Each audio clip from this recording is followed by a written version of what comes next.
honored to be the facilitator, and it's every year the library committee of MishkanShalom chooses one book that becomes the focus of many programs. This year we chose a book by Simone Zelitch, who was one of my students at Akiva, Waveland, One Woman's Story of Freedom Summer. We'll begin with Simone reading the first paragraph from her book, and then I will introduce the panelists and tell you what they're going to talk about. So how can we talk about the research? Oh, and I asked Simone to talk about the research that she did. Where did she get the information that she used to construct not only the story but the characters? Of course, a great deal of it comes from her own imagination, an imagination which was well developed even when she was a teenager, but has become more and more developed as she has matured and become a very fine writer. Okay, hi everyone. I'm really super honored to be here. I owe a tremendous amount to Harold Gorvine and the entire library committee. I also want to acknowledge Nick Esposito and the Head in the Hand Press. Nick is here somewhere. They publish marvelous, beautiful books, often books connected with social justice. Nick actually has a book about basically urban farming in Kensington, and some copies of Waveland will be out and Nick will be signing them. I want to thank MishkanShalom and the library committee for inviting me here. And I am just going to read the first paragraph and then just talk for a little while about how I came up with the book briefly, what my research was like, and ultimately what is the difference between this and a work of history. And I will, as promised, just open with the opening, and the book begins. Once there was a girl who did everything wrong. Take the time in 1963 when she took part in a wade-in to desegregate a public pool in Chester, Pennsylvania. She almost drowned. She had been the only white girl in the demonstration.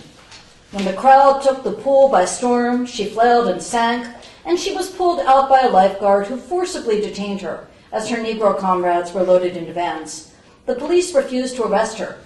They said she should go home and learn to swim. Did she?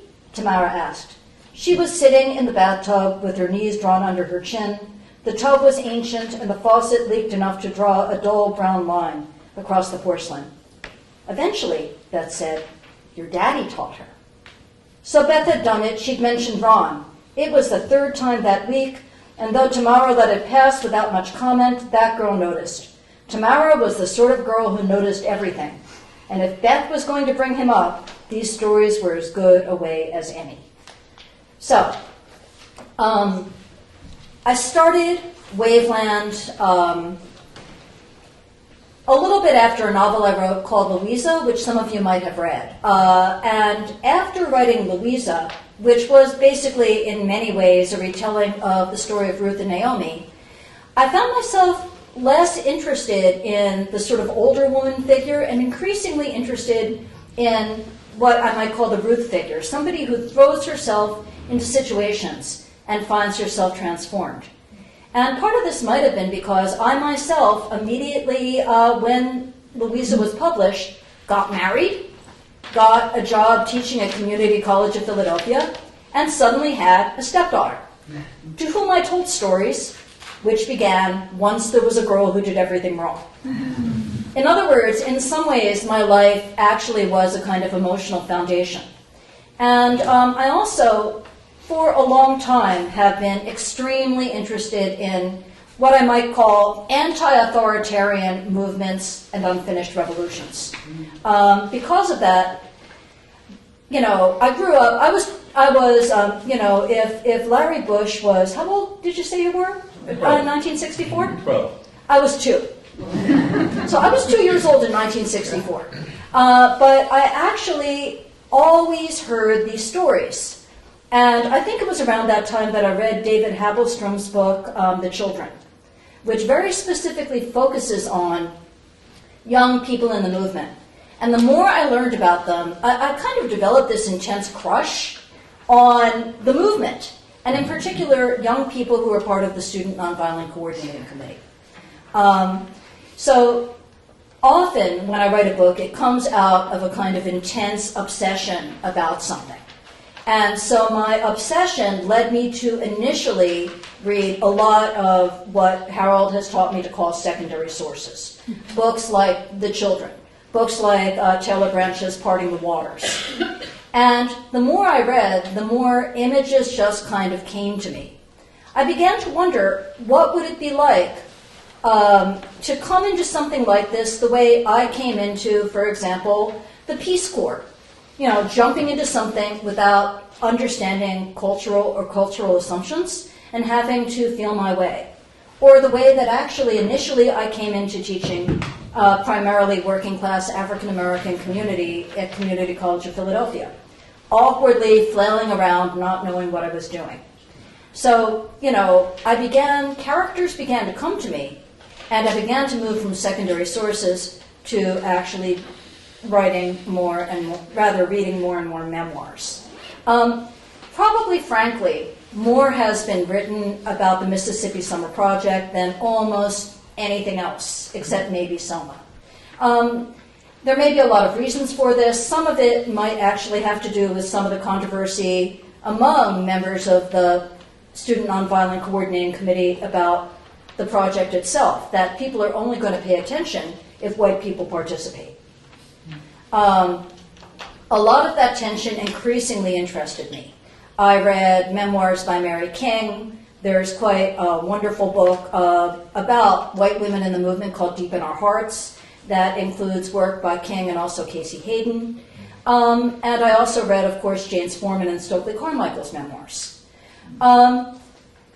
When I kind of began to get the outlines of the book together, I actually did something of a road trip, and that was really transformative for me as well.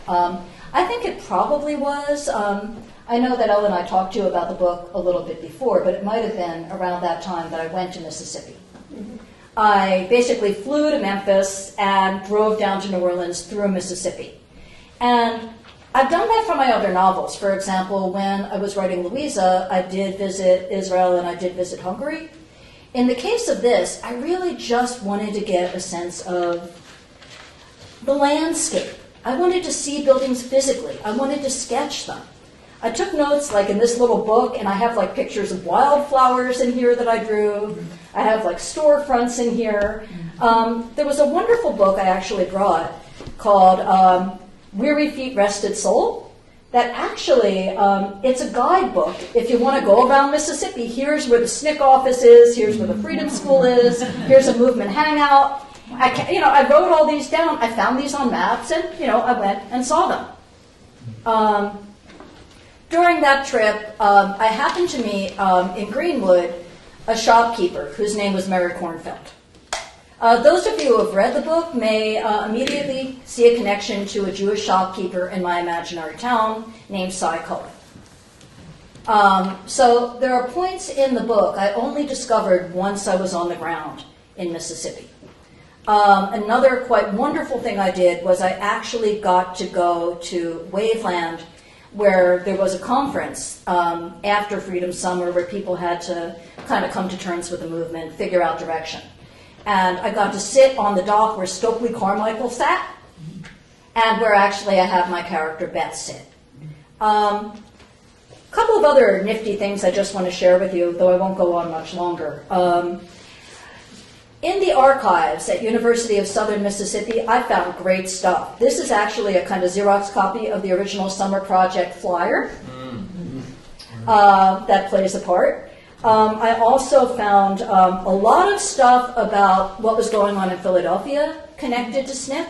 I have a folder full of that if anybody's curious. Philadelphia Mids or Philadelphia PA? No, I'm sorry, Philadelphia, PA. Philadelphia and the area. There's actually, in my novel, there's a Freedom House in Chester, Pennsylvania, and that is actually also, that existed. And I knew that in part because I found it in the archives, in microfilm.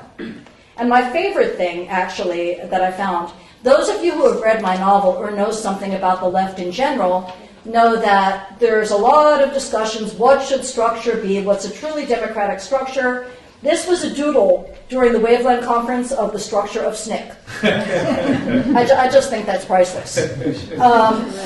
Yeah, maybe I'll pass it around. I really want it back. I want to say that, and I'm just going to basically say this briefly. For me, the more I read, the more curious I become, and the richer my projects become. But at no point during the research did I actually, except for you, Ellen, actually, did I seek out anyone who was a movement veteran. I think there are two reasons for that, one of which is inexcusable, the other of which I think ultimately is wise. The one that's inexcusable is I think I was just scared. Like, who am I? Why should I do this? The reason that maybe is wise is that I read a whole lot of oral history, and I think that if I had spoken to anyone directly, I would have felt like I had to tell, for example, your story, Tim, or your story, Yosaif, or to some extent even yours, Ellen. I would have had to tell a specific story. A lot of my characters are conglomerates. Ron Beecham, who plays a big part in the novel, has the Sojourner Motor Fleet. He's in charge of the cars who all have nicknames. That is historically accurate. There was a fleet like that, but Stokely Carmichael was in charge of it. Beth is no one in particular. She is the girl who does everything wrong, though she transforms through time. And I guess, to me, I wanted the kind of freedom to create composites and create fiction and use what I learned to really explore stuff that isn't the official story. The story of the freedom movement is incredibly complex, incredibly heartbreaking. And I think especially entering a movement like that as a clueless white ally who messes up every step of the way, I think I couldn't have based that on anyone particular, except maybe projecting myself backward a number of years. And I just want to finally say that I recently heard about someone who some of you I know are really holding in your hearts right now. Anybody actually hear about Emoja Three Rivers or know the name? Yeah, she is basically of Native American descent, African American, and also Jewish. And she wrote a book that actually in 1991 called Cultural Etiquette, a Guide for the Well-Intentioned. That is specifically geared towards people who are white, people who aren't Jewish, and also how to deal with basically talking about tricky issues. I think I still need to read this book. And I actually am grateful that in many ways you guys have the opportunity or will have the opportunity to continue to talk about these issues. So that's it for me.